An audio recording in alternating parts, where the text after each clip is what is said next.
Moments ago, Israel launched Operation Rising Lion, a targeted military operation to roll back the Iranian threat to Israel's very survival. This operation will continue for as many days as it takes to remove this threat. For decades, the tyrants of Tehran have brazenly, openly called for Israel's destruction. They've backed up their genocidal rhetoric with a program to develop nuclear weapons.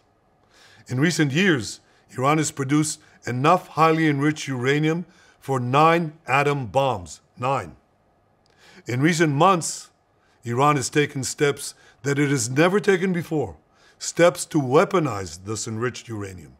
And if not stopped, Iran could produce a nuclear weapon in a very short time. It could be a year, it could be within a few months, less than a year. This is a clear and present danger to Israel's very survival. 80 years ago, the Jewish people were the victims of a Holocaust perpetrated by the Nazi regime. Today, the Jewish state refuses to be a victim of a nuclear Holocaust perpetrated by the Iranian regime. Now, as Prime Minister, I've made it clear time and again, Israel will never allow those who call for our annihilation to develop the means to achieve that goal. Tonight, Israel backs those words with action. We struck at the heart of Iran's nuclear enrichment program. We struck at the heart of Iran's nuclear weaponization program. We targeted Iran's main enrichment facility in Natanz. We targeted Iran's leading nuclear scientists working on the Iranian bomb. We also struck at the heart of Iran's ballistic missile program. Last year, Iran fired 300 ballistic missiles at Israel.